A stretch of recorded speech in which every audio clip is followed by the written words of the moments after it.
ఇక స్థానిక కార్పొరేటర్స్ అందరికీ, మీడియా మిత్రులకి అందరికి కూడా ముందుగా నా హృదయపూర్వకమైనటువంటి నమస్కారాలు. పర్యాటక శాఖ మార్చులు, అట్లాగే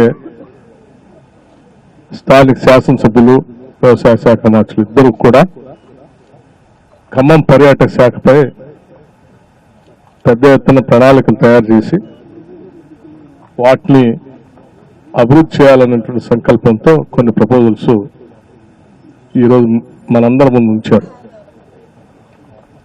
ముఖ్యంగా ఈ ఖమ్మం కిల్లా పైన రోప్వే కావాలని ఎన్నో సంవత్సరాల నుంచి ఇక్కడ ప్రజలు కోరుకుంటున్నారు. ఈరోజు మంత్రి గారు తుమ్మల నాగేశ్వరరావు గారు రోప్వే కావాలని వారు అడగటం, అట్లాగే టూరిజం శాఖ మార్చులు దాన్ని వెంటనే పరిగణలో తీసుకుని శాంక్షన్ చేస్తున్నానని చెప్పడం నిజంగా సంతోషించదగినటువంటి పరిణామం. దానికి కావాల్సిన నిధులు కూడా రకరకాల మార్గాల నుంచి సమీకరించి వాటికి కావాల్సిన నిధులను కూడా ఏర్పాటు చేసే ప్రక్రియకు కూడా ప్రణాళిక తయారు చేయడం జరిగింది. సో రోప్వే సంబంధించినంత వరకు దాదాపు త్వరలోనే పనులు ప్రారంభమవుతాయి. కొన్ని నెలల్లోనే పూర్తి చేసే కార్యక్రమం కూడా మొదలవుతుంది. కాకపోతే దీంతో పాటు టూరిజం శాఖ మార్చులు చెప్పినట్టు ఆయా జిల్లాల్లో ఉన్నటువంటి మంత్రులు కానీ శాసనసభ్యులు కానీ తెలంగాణలో ఉన్నటువంటి టూరిజాన్ని ప్రాపగండా చేయటం కోసం, తద్వారా దేశంలో ఉన్నటువంటి పర్యాటకులనే కాకుండా ప్రపంచవ్యాప్తంగా ఉన్నటువంటి పర్యాటకులను కూడా, ఉదాహరణకి నేలకొండపల్లిలో ఉన్నటువంటి బుద్ధిస్టు సంబంధించినటువంటి స్తూపాలు కానీ ఇతరత్ర స్తూపాలు కానీ వాటన్నిటిని దృష్టిలో పెట్టుకుంటే ఇతర దేశాల నుంచి కూడా పెద్ద ఎత్తున రావడానికి అవకాశం, జపాన్ లాంటి దేశం పెద్ద ఎత్తున బుద్ధిస్ట్ స్తూపాలు సందర్శన రావడానికి అవకాశం.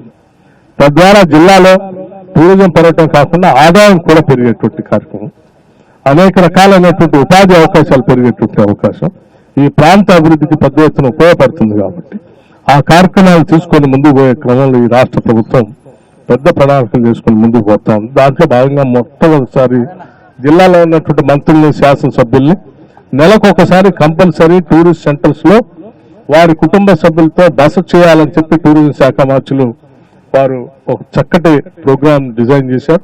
తప్పనిసరిగా మేమంతా దాన్ని పాటిస్తామని కూడా మంత్రి గారికి పాటిస్తా ఉన్నాం. అట్లాగే ఈ జిల్లా కూడా మంత్రి గారికి వివరిస్తా ఉన్నాం అందరి సమక్షంలో.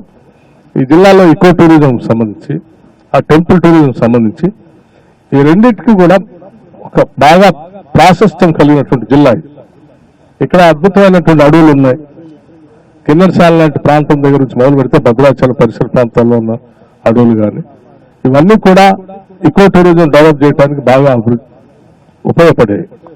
అట్లాగే టెంపుల్ టూరిజానికి ఇక్కడ నుంచి బౌద్ధ స్తూపం దగ్గర నుంచి మొదలు పెడితే భద్రాచలంలో ఉన్నటువంటి జమలాపురం వెంకటేశ్వర స్వామి దగ్గర నుంచి భద్రాచలంలో ఉన్నటువంటి రామచంద్ర స్వామి వారి, సీతారామచంద్ర స్వామి వారి దేవాలయం వరకు కూడా టెంపుల్ టూరిజాన్ని కూడా అభివృద్ధి చేసుకోవడానికి బాగా ఉపయోగం ఉంది.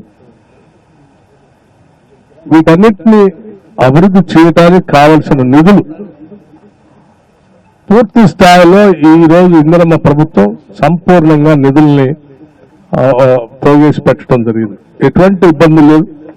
ఈ టూరిజం అభివృద్ధి కోసం ఎన్ని నిధులైనా ఇవ్వటానికి ప్రభుత్వం సిద్ధంగా ఉంది.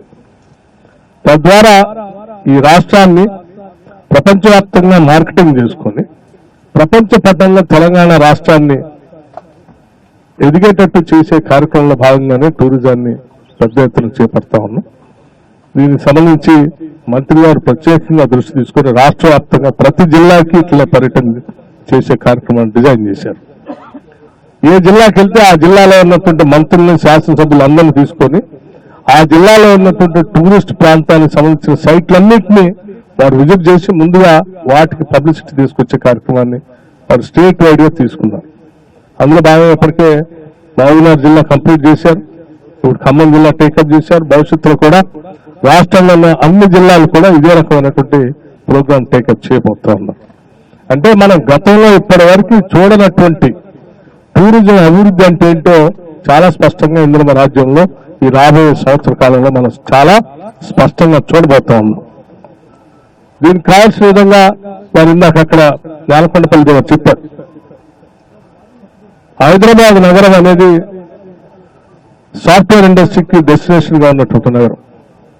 సాఫ్ట్వేర్ ఇండస్ట్రీలో పనిచేసేటువంటి వాళ్ళందరూ కూడా నెలకు ఒకసారి హాలిడే అంటే తీసుకునే క్రమంలో భాగంగా ఆ హాలిడే తీసుకునే సమయంలో కూడా వారు వర్క్ ఫ్రమ్ హోమ్ లాగా చేసినట్టుగా ఇకో టూరిజం అంటే ఫారెస్ట్ లో అడవుల్లో మంచి జలాశయాలు ఉన్న దగ్గర ట్రాకింగ్ లాంటిది వాకింగ్ పనికొచ్చేటువంటి ట్రాకింగ్ తయారు చేసి మంచి బ్యూటిఫుల్ రిసార్ట్స్ కట్టి అక్కడ ఇంటర్నెట్ కూడా ఏర్పాటు చేస్తే వాళ్ళు వీకెండ్స్ కో లేకపోతే నెలకు 1-2 సార్లు ఆ సాఫ్ట్వేర్ ఇండస్ట్రీస్ అన్ని కూడా ఆ పరిసర ప్రాంతాలకు వాళ్ళు ఉద్యోగస్తులను పంపించి అక్కడ వాళ్ళు ఆట విడుపుతో పాటు వాళ్ళు పని చేసుకునేటువంటి ఒక వాతావరణాన్ని కూడా సృష్టించడానికి ఒక మంచి డిజైన్ తో టూరిజం మంత్రి గారు జూపాలి కృష్ణారావు గారు ప్రాజెక్ట్ తయారు చేసుకొని ఈ రాష్ట్ర టూరిజం అభివృద్ధి కోసం మంచి ప్రణాళికతో గత బడ్జెట్ కంటే ముందే ఆ రాష్ట్ర ప్రభుత్వానికి ఆ ప్రాజెక్టుల్ని అన్నిటి కూడా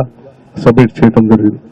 వారు చేస్తున్నటువంటి ఈ కార్యక్రమం నిజంగా భవిష్యత్తులో తెలంగాణ రాష్ట్ర టూరిజం దేదీప్యమానంగా వెలుగుతుందని టూరిజం అభిమానులందరూ కూడా ఒక ప్రోగ్రామ్ ఈ రాష్ట్రంలో జరుగుతుందని చెప్పడానికి ఎటువంటి సందేహం లేదని మీ అందరికీ చెప్తూ భవిష్యత్తులో ఈ తెలంగాణ రాష్ట్రంలో ఖమ్మం జిల్లా ఇంకా ముందుండేటట్టుగా ఇక ఉన్నటువంటి అధికారులు యంత్రాంగం మొత్తం జిల్లా కలెక్టర్ గారి దగ్గర నుంచి మొదలు పెడితే టూరిజం శాఖకు సంబంధించినటువంటి వాళ్ళు, ఫారెస్ట్ సంబంధించినటువంటి వాళ్ళు, ఎండోమెంట్స్ సంబంధించినటువంటి వాళ్ళు అందరినీ కోఆర్డినేట్ చేసుకొని ఒక కోఆర్డినేటెడ్ ఎఫర్ట్ తో మీరు ప్రాజెక్ట్ రిపోర్ట్స్ అన్ని తయారు చేసి టూరిజం మంత్రి గారితో పంపిస్తే స్టేట్ బడ్జెట్ తో పాటు కేంద్ర బడ్జెట్ ని ట్యాప్ చేసుకోవడానికి కూడా అవకాశం ఉంది.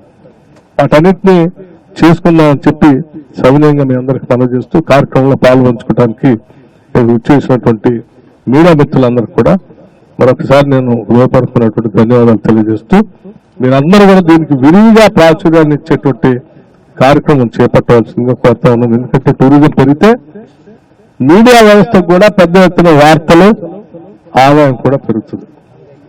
మీడియా హౌసెస్ కూడా మీ అందరికి కూడా వార్తల్ని సమీకరించుకోవడానికి అవకాశం ఉంటుంది కాబట్టి దీన్ని బాగా పబ్లిసిటీ ఇవ్వాల్సిందిగా మీకు కూడా కోరుతా ఉన్నాం. Thank you. నమస్కారం. అసలైన తొలి వెలుగు. ఫాలో వాట్సాప్ @తొలి వెలుగు అఫీషియల్.